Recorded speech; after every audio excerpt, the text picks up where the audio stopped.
ನಮಸ್ಕಾರ. ಈ ದೇವಸ್ಥಾನಕ್ಕೆ ವರ್ಷಕ್ಕೆ ಆ, ಒಮ್ಮೆ ಕಾಲಿಟ್ಟು ನೋಡಿ. ಖಂಡಿತವಾಗ್ಲೂ ಹೇಳ್ತಾ ಇದ್ದೀನಿ, ನಿಮ್ಮ ದುಡಿಮೆಯ ಆದಾಯದ ಮೂಲ ಹೆಚ್ಚಾಗುತ್ತೆ. ನೋಡಿ, ನಿಮ್ಮ ದುಡಿಮೆಯ ಆದಾಯದ ಮೂಲ ಖಂಡಿತವಾಗ್ಲೂ ಹೆಚ್ಚಾಗೇ ಆಗುತ್ತೆ. ದುಡ್ಡೇ ಬಂದು ನಿಮ್ಮ ಕಾಲಿಗೆ ಬೀಳುತ್ತೆ. ಖಂಡಿತವಾಗ್ಲೂ ಎಷ್ಟೇ ಲಕ್ಷ ಕೋಟಿ ಸಾಲುಗಳಿದ್ರೂ ಖಂಡಿತವಾಗ್ಲೂ ತೀರುತ್ತೆ. ನಿಮ್ಮ ಅಕೌಂಟ್ನಲ್ಲಿ ಹಣ ಸದಾ ಇದ್ದೇ ಇರುತ್ತೆ. ಇನ್ನೇನ್ರಿ ಬೇಕು ಮನುಷ್ಯನಿಗೆ? ಇದಕ್ಕೆ ತಾನೇ ಹೋರಾಟ ಮಾಡೋದು. ಪ್ರತಿದಿನ ಬೆಳಗ್ಗೆ ಎದ್ದರೆ ತಕ್ಷಣ ಇದೆ ದುಡ್ಡಿಂದೆ ಚಿಂತೆ ಮನುಷ್ಯನಿಗೆ ಇವತ್ತು ಕಲಿಯುಗದಲ್ಲಿ. ಯಾಕೆಂದರೆ ಎಷ್ಟು ದುಡಿದ್ರೂ ಕೈಗತ್ತಲ್ಲ, ಬಾಯಿಗತ್ತಲ್ಲ. ಯಾಕೆಂದರೆ ಕಾಸ್ಟ್ ಆಫ್ ಲಿವಿಂಗ್ ಎಲ್ಲ ಕಾಸ್ಟ್ಲಿ. ಹೊರಗೆ ಕಾಲಿಟ್ಟರೆ ಸಾಕು ದುಡ್ಡು ಬೇಕು. ಇಂಥ ಕಾಲದಲ್ಲಿ ನೋಡಿ, ಈ ಒಂದು ಪವರ್ಫುಲ್ ದೇವಸ್ಥಾನಕ್ಕೆ ವರ್ಷಕ್ಕೆ ಒಮ್ಮೆ ಕಾಲಿಟ್ಟು ನೋಡಿ. ಖಂಡಿತವಾಗ್ಲೂ ಇದು ತಮಾಷೆನೇ ಅಂದ್ಕೊಂಬೇಡಿ. ಓದವರಿಗೆ ಮಾತ್ರ ಫಲ ಸಿಗುತ್ತೆ.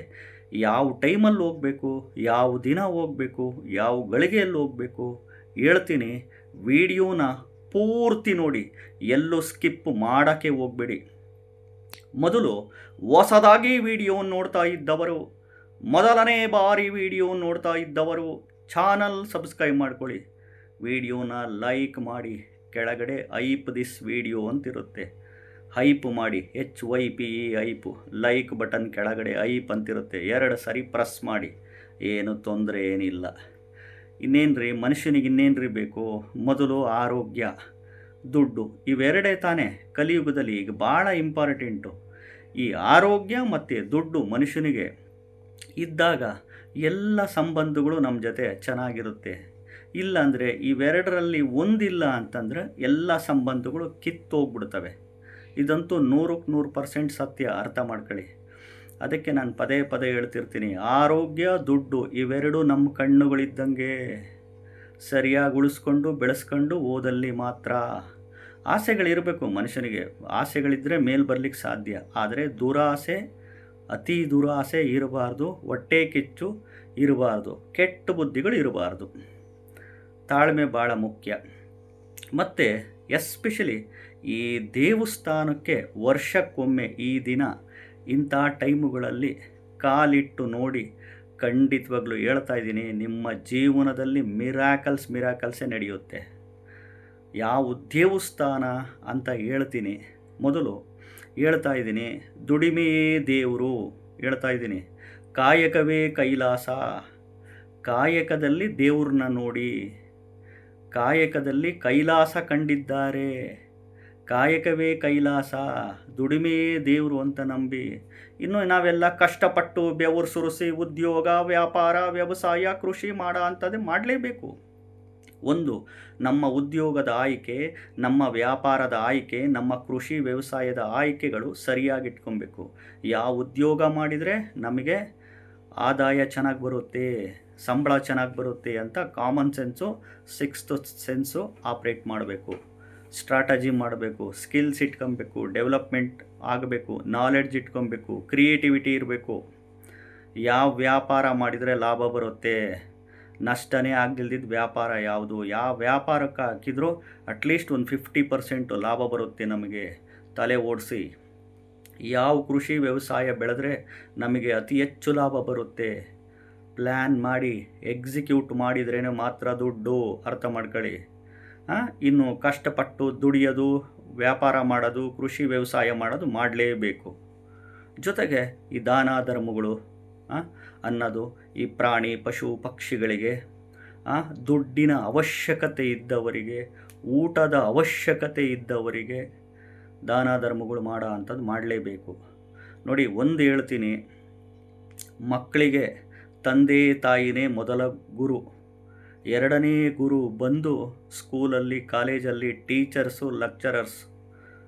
ಮೂರನೇ ಗುರು ಬಂದು ಈ ಒಂದು ದೇವಸ್ಥಾನದಲ್ಲಿರೋ ಭಗವಂತ.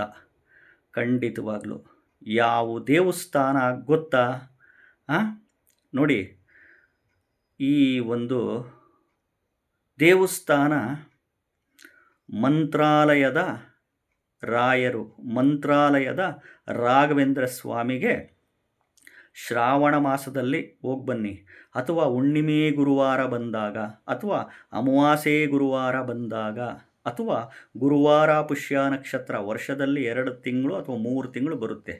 ವರ್ಷದಲ್ಲಿ 2 ತಿಂಗಳು ಅಥವಾ 3 ತಿಂಗಳು ಒಂದು ಸರಿ ಬರುತ್ತೆ. ವರ್ಷದಲ್ಲಿ 2 ತಿಂಗಳು ಅಥವಾ 3 ತಿಂಗಳು ಬರುತ್ತೆ, ನೋಡ್ಕೊಳ್ಳಿ. ಅದು ಬಿಟ್ಟರೆ ಮಾಘ ಮಾಸ, ವೈಶಾಖ ಮಾಸ, ಚೈತ್ರ ಮಾಸ, ಈ ಫೆಬ್ರವರಿ ತಿಂಗಳು, ಮಾರ್ಚು, ಏಪ್ರಿಲ್ಲು, ಮೇ ತಿಂಗಳಲ್ಲಿ ಈ ಒಂದು ರಿಲೇಟೆಡ್ಸಲ್ಲಿ ಹೋಗಿ ಅಲ್ಲಿ ರಾಘವೇಂದ್ರ ಸ್ವಾಮಿ ಅಷ್ಟೋತ್ತರಗಳು ಪಠಣೆ ಮಾಡಿ, ಅಥವಾ ರಾಘವೇಂದ್ರ ಸ್ವಾಮಿ ಅಕ್ಷರಾಮಾಲಿಕಾ ಸ್ತೋತ್ರ ಪಠಣೆ ಮಾಡಿ, ಅಥವಾ ರಾಘವೇಂದ್ರ ಸ್ವಾಮಿ ಗಾಯತ್ರಿ ಮಂತ್ರ ಹೇಳ್ಕೊಳ್ಳಿ. ಅದೂ ಆಗಲಿಲ್ಲ ಅಂದರೆ ಓಂ ಶ್ರೀ ಗುರು ರಾಘವೇಂದ್ರಾಯ ನಮಃ ಅಂತ ಈ ಮಂತ್ರ ಪಠಣೆ ಮಾಡಿ ದೇವರಿಗೆ, ಮಂತ್ರಾಲಯದ ರಾಘವೇಂದ್ರ ಸ್ವಾಮಿಗೆ ಬೇಡ್ಕೊಳ್ಳಿ. ನನ್ನ ಕೈಲಾಗಿದ್ದಷ್ಟು ಪ್ರಾಣಿ ಪಶು ಪಕ್ಷಿಗಳಿಗೆ ಆಹಾರ ದಾನ ನಾನು ಮಾಡ್ತೀನಿ, ನೀರು ಆಹಾರ ದಾನ ಕೊಡ್ತೀನಿ. ಮನುಷ್ಯರಿಗೆ ಅವಶ್ಯಕತೆ ಇರುವ ಮನುಷ್ಯರಿಗೆ, ದುಡ್ಡಿನ ಅವಶ್ಯಕತೆ ಇರುವ ಬಡವರಿಗೆ ನಾನು ದುಡ್ಡಿನ ಸಹಾಯ ಮಾಡ್ತೀನಿ. ಮೆಡಿಸಿನ್ಸು ಈ ಥರ ನನ್ನ ಕೈಲಾದಷ್ಟು ಸಹಾಯ ಮಾಡ್ತೀನಿ. ಮತ್ತು ಊಟದ ಅವಶ್ಯಕತೆ ಇರೋರಿಗೆ ನಾನು ಊಟ ಕೊಡಿಸ್ತೀನಪ್ಪ ಭಗವಂತ. ನಾನು ದುಡಿಮೆಯೇ ದೇವರು ಅಂತ ನಂಬಿದ್ದೀನಿ. ಕಾಯಕದಲ್ಲಿ ನಿನ್ನನ್ನು ನಂಬ್ತಿದ್ದೀನಿ, ಕಾಯಕವೇ ಕೈಲಾಸ ಅಂತ ನಿನ್ನನ್ನು ನಂಬಿ ಬಂದಿದ್ದೀನಿ. ಭಗವಂತ ಕೈ ಹಿಡಿದು ನಡೆಸು, ಕಾಪಾಡು ಅಂತ ಬೇಡ್ಕೊಳ್ಳಿ. ಖಂಡಿತವಾಗ್ಲೂ ಹೇಳ್ತಿದ್ದೀನಲ್ಲ, ದುಡ್ಡೇ ಬಂದು ನಿಮಗೆ ಕಾಲಿಗೆ ಬೀಳುತ್ತೆ.